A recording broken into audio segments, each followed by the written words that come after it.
మనకు Vande Bharat sleeper express route ఇదే. దేశంలో వందే భారత్ ఎక్స్ప్రెస్ రైళ్ల సంఖ్య రోజు రోజుకు పెరుగుతోంది. పూర్తి స్వదేశీ పరిజ్ఞానంతో తయారైన ఈ సెమీ హై స్పీడ్ రైళ్ల సర్వీసులను కేంద్ర ప్రభుత్వం ప్రయాణికులకు మరింత చేరువ చేస్తోంది. దేశవ్యాప్తంగా ఇప్పటి వరకు మొత్తం 66 పట్టాలెక్కాయి. దేశవ్యాప్తంగా ఇప్పటి వరకు మొత్తం 66 రైళ్లు పట్టాలెక్కాయి. వేర్వేరు రాష్ట్రాలు, నగరాల మధ్య పరుగులు పెడుతున్నాయి. సాధారణ రైళ్లలో ఇప్పటి వరకు లేని కొన్ని ప్రత్యేకతలు, వేగం వందే భారత్ ఎక్స్ప్రెస్ లో ఉండడం వల్ల వాటికి డిమాండ్ పెరుగుతోంది. ఆక్యుపెన్సీ రేషియో భారీగా ఉంటుంది. సాధారణ రైళ్లతో పోల్చుకుంటే టికెట్ ధర అధికమే అయినప్పటికీ త్వరితగతిన గమ్యస్థానాలకు చేరడానికి వందే భారత్ ను ఆశ్రయిస్తున్నారు ప్రయాణికులు.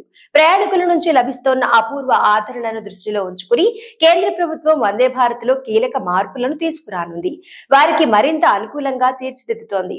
కొత్తగా స్లీపర్ రైళ్లను అందుబాటులోకి తీసుకుని రావడానికి యుద్ధ ప్రాతిపదికన చర్యలు చేపట్టింది. వందే భారత్ స్లీపర్ ఎక్స్ప్రెస్ రైలు బోగీలు బెంగళూరు తిప్పసంద్రలో గల భారత్ ఎర్త్ మూవర్స్ లిమిటెడ్ లో తుది రూపాన్ని దిద్దుకుంటున్నాయి. త్వరలో అవన్నీ కూడా పట్టాలెక్కబోతున్నాయి.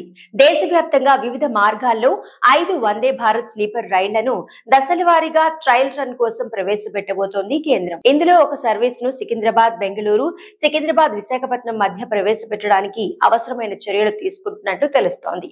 న్యూఢిల్లీ పాట్నా, న్యూఢిల్లీ లక్నో, న్యూఢిల్లీ పూణే మధ్య నడిపించే అవకాశం ఉంది.